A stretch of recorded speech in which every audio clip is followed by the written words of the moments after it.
사도 요한은 요한복음 6장의 오병이어 사건의 배경 스토리를 통해서 이 사건이 가리키고 있는 예수님이 누구인지를 그리고 있습니다. 디베라라는 도시를 언급함으로 예수님을 황제권과 관련되어 있는 분으로 묘사합니다. 오병이어 사건이 일어난 어느 장소를 그냥 한 장소 이렇게 하지 않고 그 산이라는 정관사를 사용하므로 시내산에서 율법을 받은 모세를 그리고자 하고 있습니다. 뿐만 아니라 오병이어 사건이 일어난 때를 6월절이 가까운 때라 언급하므로 예수님이 출애굽 이후 광야에서 지냈던 6월절 사건과 관련된 분인 것을 묘사하고 있는 것입니다. 떡 5개와 물고기 2마리로 성인 남자만 5,000명을 먹이신 기적을 통해서 만나를 내리셨던 광야의 모세를 떠올리게 하고 있습니다. 저자인 사도 요한은 예수님을 아주 분명하게 그 선지자, 이스라엘 하나님의 백성들이 그렇게 기다리던 분으로 묘사합니다. 수많은 사람들이 자기들이 그렇게 사모하며 기다리던 메시아가 예수이신 줄 알고는 자기들의 임금을 삼으려고 합니다.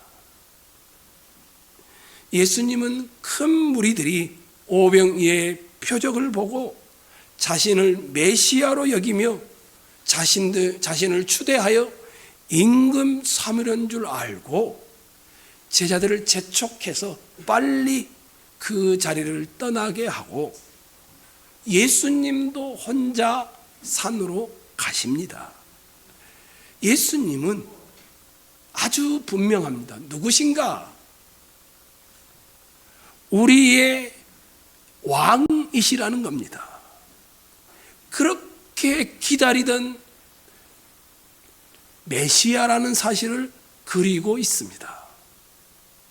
저는 이 오병이어 사건 내용 중에 일부인 5절에서 7절의 내용을 가지고 여러분과 잠시 시간을 나누고자 합니다. 5절을 여러분이 읽으면 좋겠습니다. 읽겠습니다. 시작.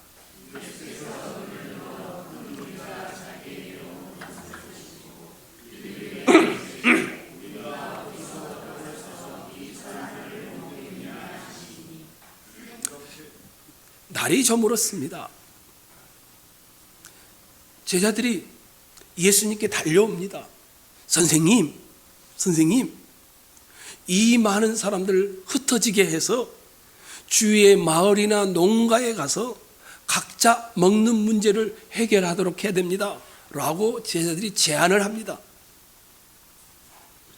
제자들의 이런 제안의 내용 안에는 이 많은 무리의 배고픔의 문제를 떠안지 않으려는 제자들의 마음과 자신의 문제는 자신 스스로 해결해야 한다라는 다소 차가운 무리에 대한 판단이 들어 있습니다. 그때에 마가와 마태복음의 오병이어 내용에 따르면 예수님이 이렇게 말합니다. 그럴 것 없다. 너희가 먹을 것을 주어라. 이 사건을, 이 내용을 요한복음에 와서는 예수께서 눈을 들어 큰 무리가 자기에게 오는 것을 보시고 빌립에게 이르시되 우리가 어디서 떡을 사서 이 사람들을 먹이겠느냐, 이렇게 표현하고 있는 것입니다. 예수님은 자기에게로 오는 큰 무리를 본다 하면 되는데 눈을 들어 본다라고 합니다. 불쌍히 여기는 마음을 표현한 것이지요. 시간이 해질녘입니다. 그리고 산입니다. 산 위에 분지 같은 것일 겁니다. 먹거리의 문제를 해결할 길이 없습니다. 이런 때 예수님이 제자 중 하나인 빌립에게 물으십니다. 우리가 어디서 떡을 사서 이 사람들을 먹일 수 있을까? 이렇게 많은 사람들, 성인 남자만 5천 명이니 학자들이 추정하기를 여자도 있고 떡을 가져온 소년도 있는 것을 보아 최소 15,000명에서 2만 명 정도 됩니다. 이 많은 사람을 먹이기 위해서 어디에서 빵을 사야 하는지 물으신 겁니다. 얼마나 많은 빵이 필요할까 이걸 물은 것이 아니고 빵의 출처를 물으신 것이죠. 어디서? 더 구체적으로는 빵을 만드는 제빵소가 어디 있는가를 물으신 것이 아니고 인생의 배고픔의 본질의 문제를 어디서 해결할 수 있는지를 물으신 것이죠. 나중에 요한복음 6장을 보시면 예수님은 자기 자신을 생명의 양식빵이라고 소개합니다. 예수님은 빵을 만들어 먹이는 것이 아니라 어디서 사서 먹일 것인가라고 물으시죠. 빵을 만들 재료도 없고요.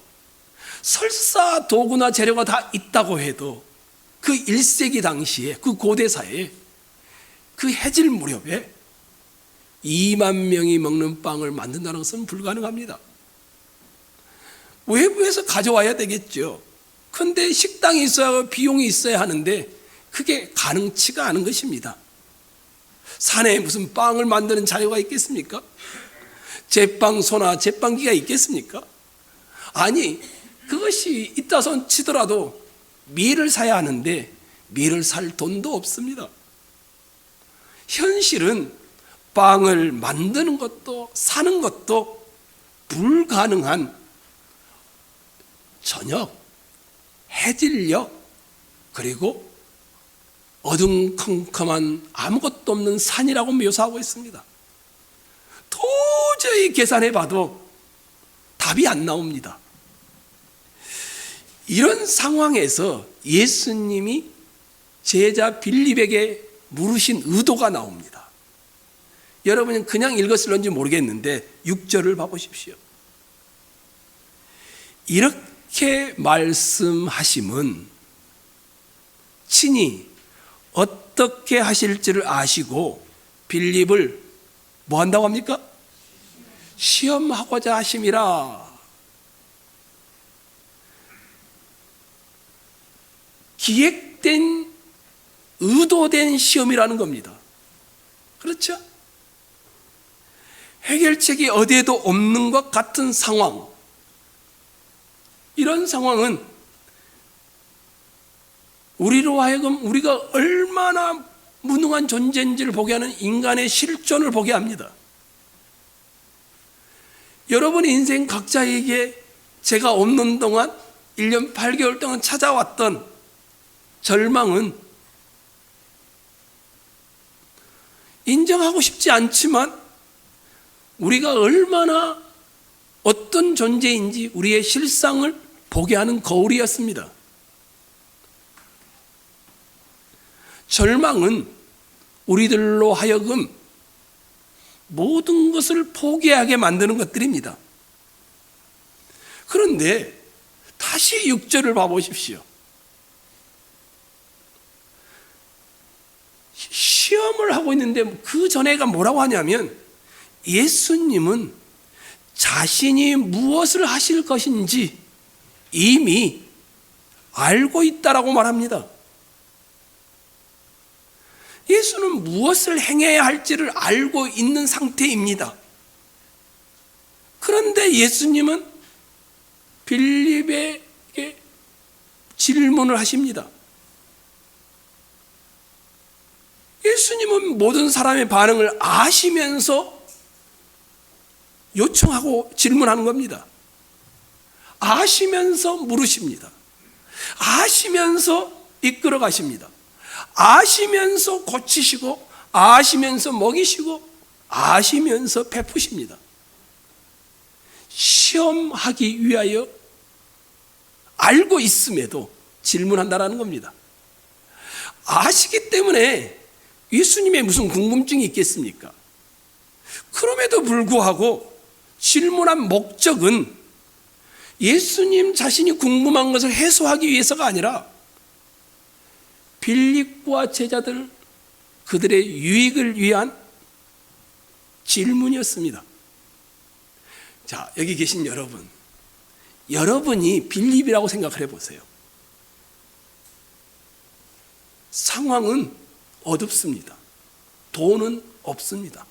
빵도 없습니다. 2만 명이 여러분 주변에 있습니다. 그런데 예수님이 여러분에게 와서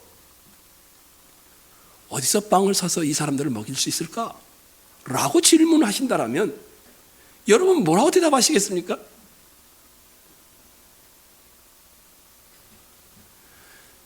선생님, 내가 살아온 인생을 보니까 이렇게 하면 되답니다. 여러분의 경험담을 들려주시겠습니까?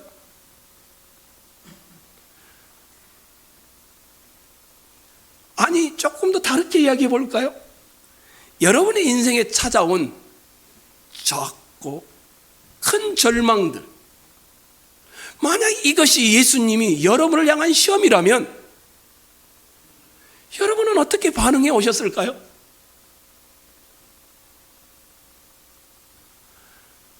여러분은 예수님이 주시는 이 시험을 통과한 믿음을 가지고 계실까요?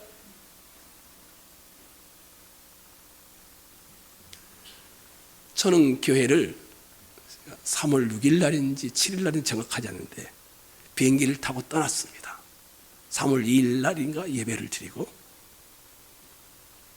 그리고 시드니에서 1년 6개월을 보내고 11월 달에 다시 여러분을 방문했습니다. 지난 1년 6개월 동안 시드니 안디옥에서 목회를 하는데 수많은 시험들이 저에게 닥쳐왔습니다. 가자마자 4월 달부터 목회를 시작했습니다. 한 교사 선생님이 어린 아동들을 성추행을 했습니다. 그것도 발견된 게 5명입니다. 큰 사건이 교회에 터졌습니다. 그 선생님은 바로 감옥에 갔고요. 그 선생님의 가족들은 창피하다고 교회를 떠났습니다. 피해자 가정들이 다 있습니다. 가해자 가정도 있습니다. 지금까지도 법정에서의 싸움이 진행되고 있습니다. 이 사건이 터지고 나서 해결도 되지 않은 상태에서 경찰들이 찾아옵니다. 영어도 버벅거리는 저에게 1시간, 2시간씩 질문을 합니다. 시도 때도 없이 전화가 옵니다. 가해자는 가해자대로의 도움을 요청하기 위해서, 피해자들은 피해자들의 상황을 놓고 전화가 옵니다. 이런데 엎친 데 겹친 격으로 교회에 섬기는 중추에 계신 분들이 저의 목회의 방향을 반대하는 것입니다. 나쁜 의도를 가지고 하는 것은 아닙니다. 그분들이 계속해서 반대하고 건 반대를 해왔습니다. 뿐만 아니라 이것들이 조금 잠잠해질만 하면 교회 청년 중에 하나가 마약을 배달하다가 잡혔습니다. 마약을 하는 것보다 배달하는 것이 훨씬 더 무섭습니다. 12가지 종류의 마약을 배달하다가 걸려서 이 청년을 케어해야 하고, 가족을 케어해야 하고, 교회에 미칠 영향을 케어해야 하고, 호주 법정에도 가보고 여러 과정을 거쳤습니다. 이것이 끝날 때쯤 되니 또 제가 잘 알지도 못하는 한 청년이 밖에서 만난 어느 자매와 성관계를 가졌는데 이게 성추행이 되어서 바로 감옥을 간 겁니다. 이 청년이 울며 불며 도움을 호소합니다. 이런 과정들의 시험이 저에게 닥쳐왔습니다. 도대체 하나하나의 시험이 한 번도 경험해 본 적이 없는 시험들입니다. 한 가지 분명한 것은 시험을 통과하지 않는 믿음은 성장하지 않는다는 것을 알게 되었습니다. 아브라함에게 주어졌던 시험, 너무너무 늦게 얻은 귀한 아들 이삭, 창세기 22장에 가시면 내 아들, 내 사랑하는 독자 이삭을 제물로 바치라 라고 명령하는데 그 명령 전에 이렇게 나옵니다. 여호와께서 아브라함을 시험하사, 이렇게 나옵니다. 그리고는 아브라함이 아들을 잡아 하나님께 바치려고 하는 그 순간 나타나서 여호와 하나님께서 이렇게 말했습니다. 이제야 내가 나를 사랑하는 줄 알았노라. 아브라함도 하나님을 왕으로 모시고 살아가지만 시험을 당했습니다. 다윗 왕,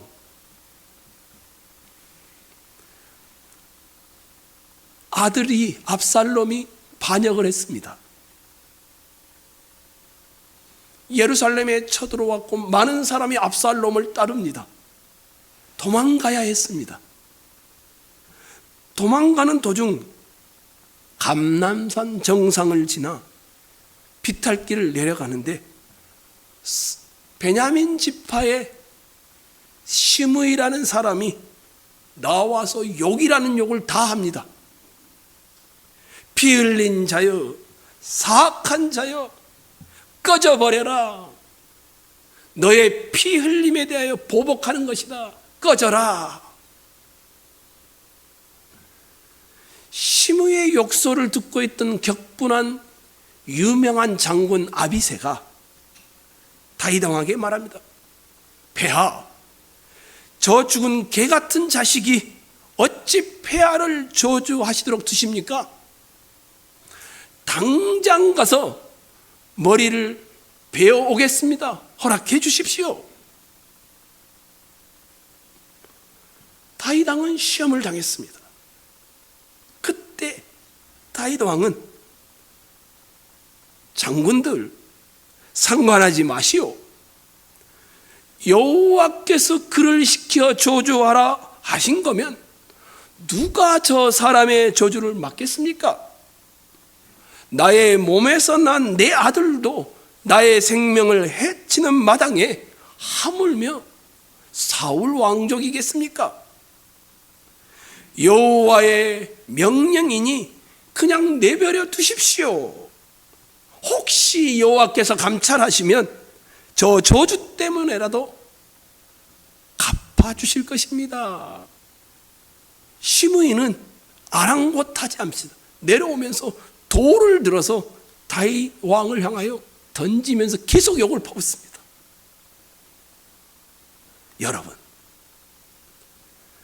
여러분도 절망의 자리에 낮추실 때가 있죠.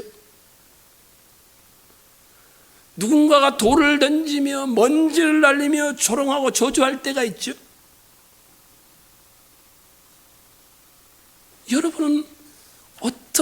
이 시험을 극복할 수 있을까요? 당장 목을 쳐버리자.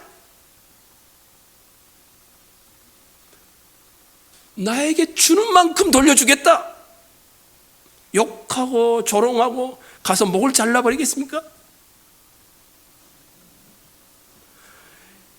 그럴 힘만 있다라면 그 힘을 사용해서 그를 눌러버리고 싶은 마음이 강하십니까? 다윗 왕뿐만이 아닙니다. 예수님도 시험을 당했습니다. 그 시험을 요약하자면 한참 굶주린 상태에 있는데 광야에 40일 금식하며 기도한 다음에 3가지 시험을 하시죠. 그 시험을 요약하면 이겁니다. 나에게, 사단에게 한 번만 절해. 그럼 내가 기꺼이 선화를 줄 것이고 영광스럽게 하겠다라는 겁니다.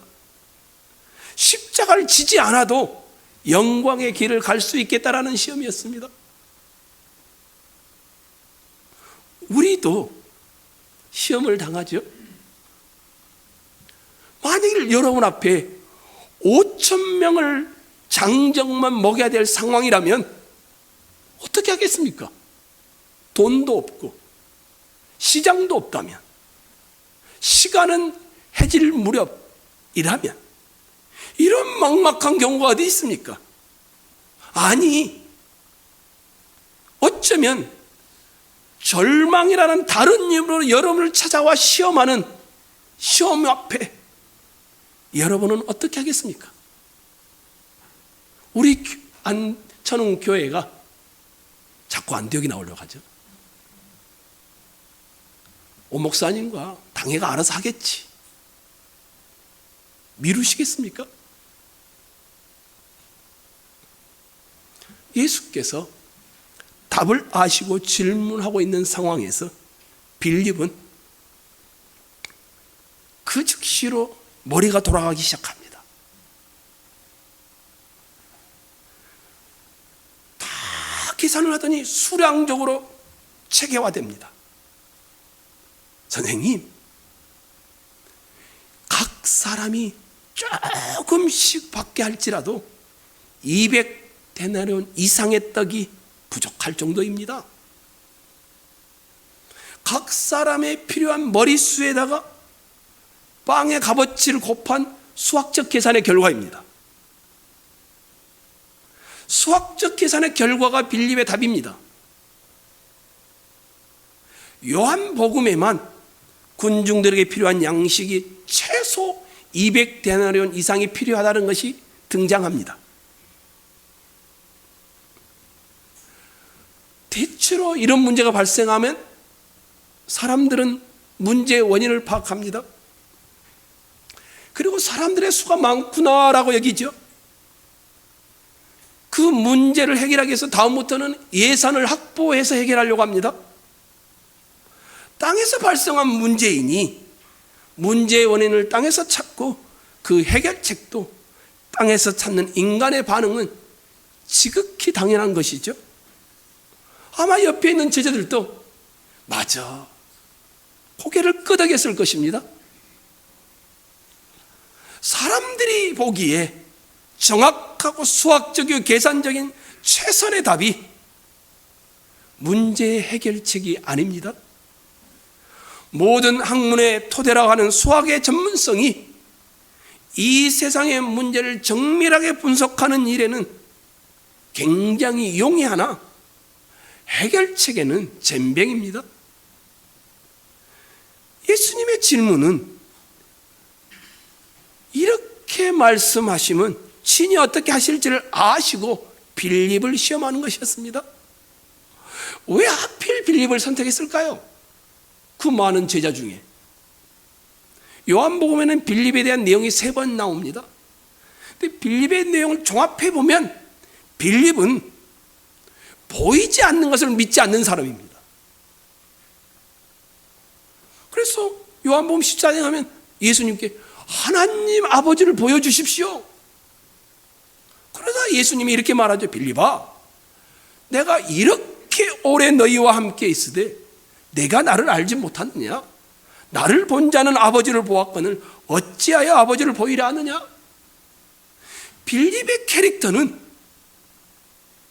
통계되어지고 보여질 때 눈에 보여져야 되는 그런 캐릭터입니다. 가시적 증거와 물리적 증거가 기준이 되는 사람입니다. 이성에 맞고 사리 판단에 밝고 계산에 정확한 사람입니다. 예수께서 질문하자마자 머리를 다 돌린 다음에 각 사람이 조금씩 받게 할지라도 200데나리온의 떡이 부족합니다. 빌립의 말의 뜻은 뭡니까? 선생님, 현재 상황으로는 불가능합니다. 이런 대답입니다. 빌립은 문제의 해결책을 잘못 잡고 있습니다. 예수님은 어디서 떡을 사서 먹일까라고 했는데 빌립은 공급처를 물으신 건데 공급처에는 관심이 없고 땅을 사는 데 필요한 돈만 계산한 겁니다. 빌립은 수학적 계산과 이성적 능력은 뛰어난 존재이지만 믿음이 전혀 언급되지 않습니다. 빌립은 군중들의 숫자를 보더니 단숨에 계산을 해냅니다. 5,000명쯤 되는군. 여기에 여성과 아이들까지 합치면 15,000에서 2,000명, 2만 명 되겠군. 1인당 얼마가 들겠군. 200데나리온 어치를 산다라면 조금씩 허기를 면하고 집으로 돌려보낼 수 있겠군. 이게 빌립의 모습입니다. 그런데 오늘 우리의 모습이죠. 치명적인 계산법으로 살아가는 우리들. 우리의 삶은 숫자에 갇혀 있습니다. 건강검진을 해도 다 숫자로 계산되어집니다. 혈압, 혈당량, 체중, 키, 체지방, 콜레스테롤, 간 수치, 신장 수치, 국가 경제도, 물가지수, 국민 총생산, 1인당 소득, 엔겔 지수, 지니 계수, 주가 지수, 집도 몇 평짜리 집인지 숫자로 표시합니다. 방이 몇 개이며 화장실과 샤워실이 몇 개이며 주차장은 몇 개인지 평당 얼마짜리인지 연소득도 숫자로 표시합니다. 월소득도 숫자로 표시합니다. 학생들 공부하는 것도 숫자로 표시합니다. 우리는 다 숫자에 둘러싸여 있습니다. 내가 상상하는 이상의 숫자가 나오면 불가능하다고 말합니다. 신앙은 그러나 숫자로 표시될 수 없습니다. 이제 막 1년 된 교인이 30년 이상을 다닌 교인보다 더 신실할 수 있습니다. 50명밖에 모이지 않는 교회가 5만 명이 모이는 교회보다 훨씬 더 건강할 수 있습니다. 혈압이 180인 사람이 혈압이 정상인 120인 사람보다 오래 살 수 있고요. 1년에 10번 이상 병원에 다니는 사람이 병원에 한 번도 안 가는 사람보다 훨씬 더 오래 살 수도 있습니다. 신앙은 디지털이 아닙니다. 시험 점수는 70점밖에 못 받았지만 100점짜리보다 인생에 더 지혜로울 수 있습니다. 빌립은 믿음만 없었던 것이 아니라 언어가 부정적입니다. 200데나리온 어치를 사면 조금씩 나누어 줄지라도 부족합니다. 다 언어가 부정어가 다 들어있습니다. 축소지향적인 사고방식을 가지고 있습니다. 저는 시드니 안디옥교에서 목회를 하면서 신앙의 가장 큰 걸림돌은 부정적 사고라는 것을 확인하게 되었습니다. 되는 것보다 염려하는 쪽이 훨씬 많습니다. 남는 것보다 모자라는 것을 훨씬 더 많이 강조합니다. 기왕의 가정법이면 데나리온어치가 있으면 충분합니다. 배부르고 풍성히 나누어 주고도 남습니다. 이런 쪽을 말하기보다는 항상 부족에 매여 있습니다. 하나님이 없는 세상 사람들의 셈법이죠. 이러한 질문을 하시는 예수님을 아신다라면 더더욱 그러합니다.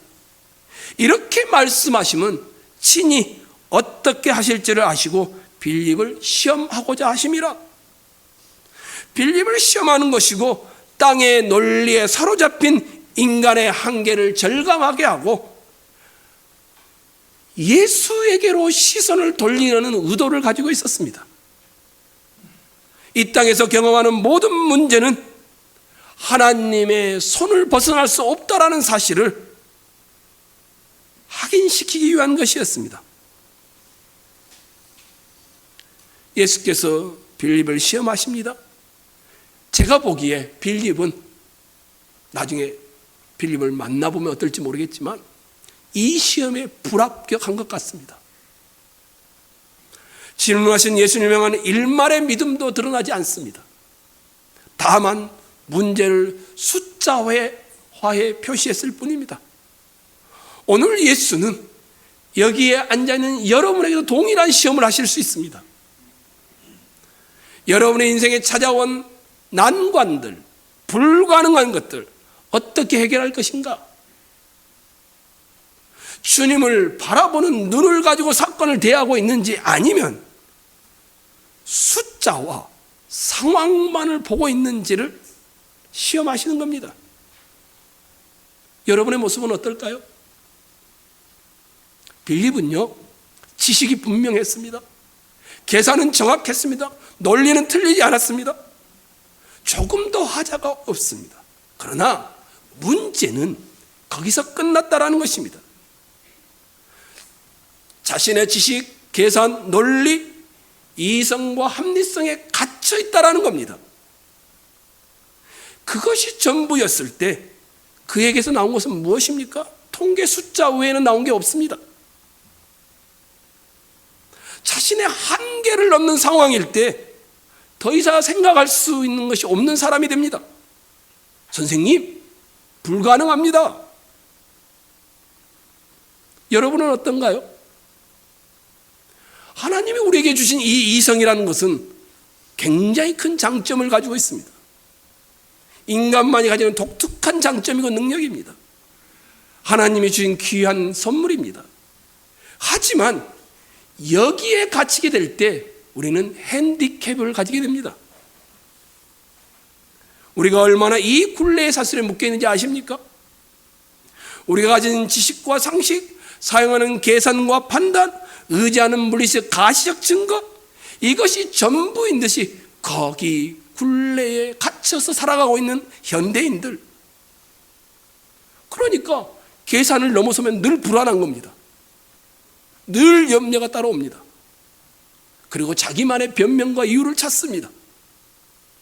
어떤 때에는 교회를 다니는 사람들도 삶의 현장의 현실적 문제와 산술적 수치와 계산에 따라 살 것인지 아니면 여기에 믿음의 눈을 가지고 살 것인지 이 싸움을 하며 살고 있는지도 모릅니다.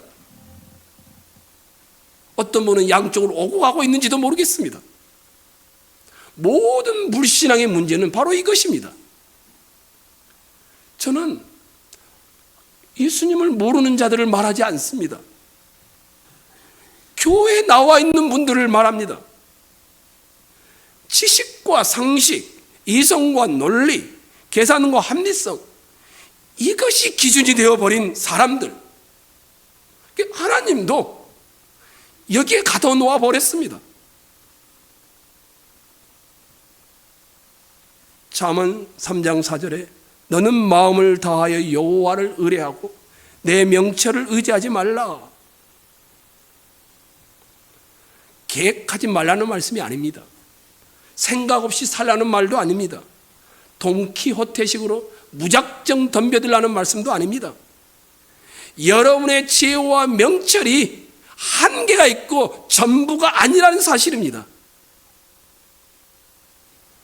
여기 앉아있는 모든 분들에게 제가 당했던 시험처럼 절망이라는 이름으로 여러분에게 다가옵니다. 여러분은 어떻게 시험을 이기시겠습니까? 아니, 어떻게 이겨오셨을까요? 구역 모임 하실 때 한번 나눠보시죠. 예수님은 광야에서 마귀의 시험을 당했습니다. 무엇로 이길 수 있었을까요? 예수님이 단순히 나는 할 수 있어 결단으로 이겼을까요? 능력 주시는 자 안에서 내가 못할 것이 뭐야? 이런 결단의 믿음으로 이겼을까요? 저는 아니라고 생각합니다. 예수님은 어디에서 마귀의 시험을 이길 수 있는 힘을 얻었을까요? 예수님이 마귀에게 시험 받기 전 모습을 떠올려 보십시오. 누가복음 4장을 가시면 예수님이 마귀에게 시험을 받으러 광야로 가는데 성령의 충만함을 입어 4장 1절에 그렇게 되어 있습니다. 광야에서 마귀의 시험을 받는다고 되어 있습니다. 근데 그 전에 3장 22절에 이런 말씀이 나옵니다. 예수님이 세례 요한에게 세례받기 전입니다. 세례를 받는데 비둘기가 하늘에서 확 내려옵니다. 그러더니 예수님이 물가에서 나오니까 하늘로부터 음성이 들려옵니다. 어떤 음성일까요? 너는 내 사랑하는 아들이라.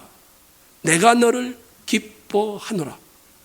너는 내 사랑하는 아들이라. 내가 너를 기뻐하노라.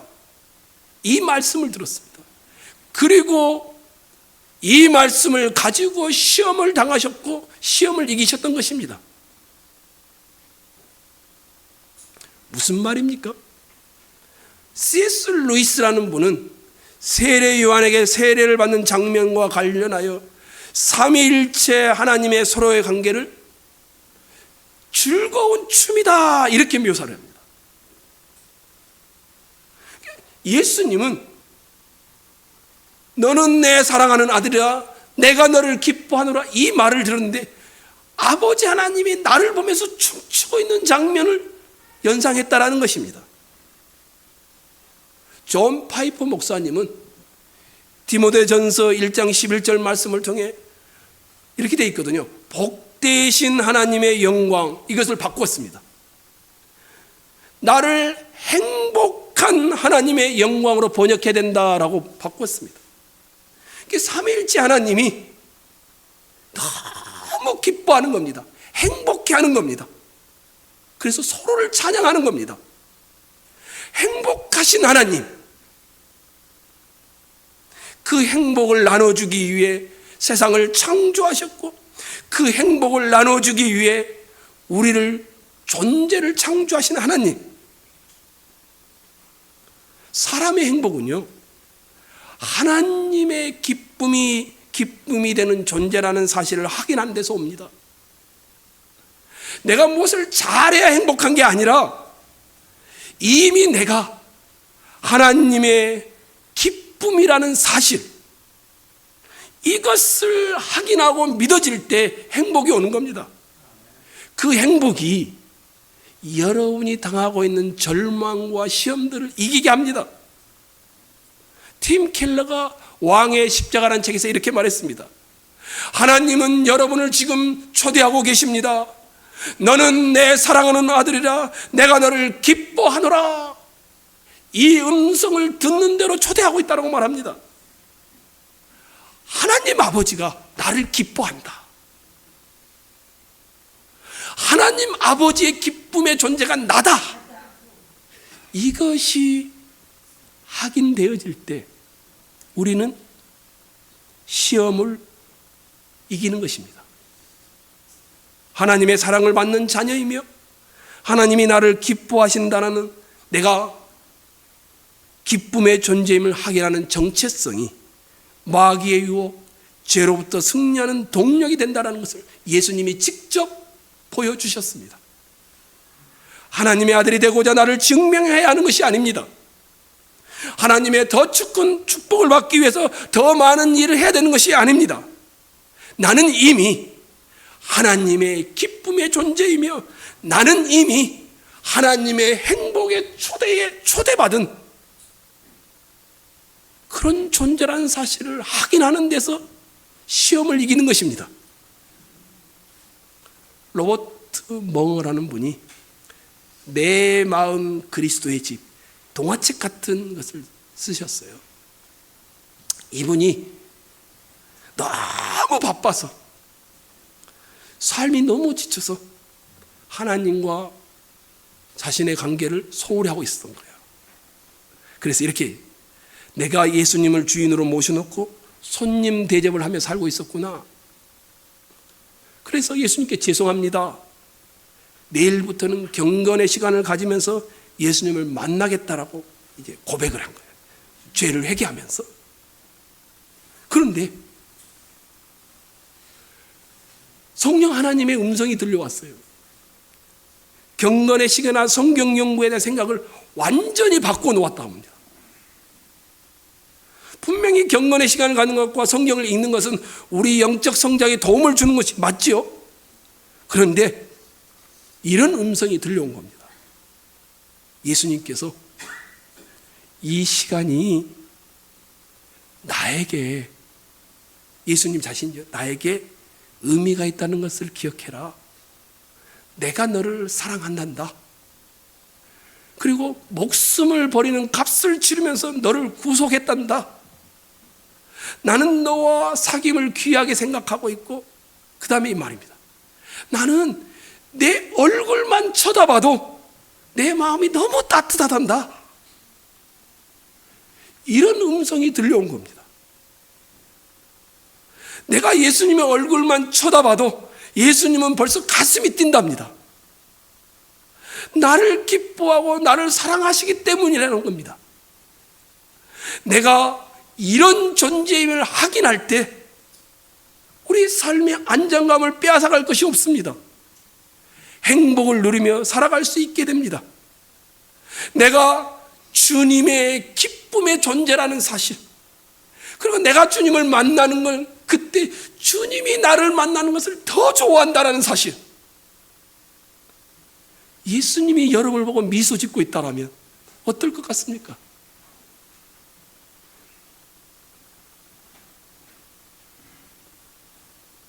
안디옥 교회에서 시험이 계속되었습니다. 분명히 주의 인도하심을 따라 안디옥 교회를 방문했는데, 그리고 거기서 목양을 하게 되었는데, 상황은 정반대였습니다.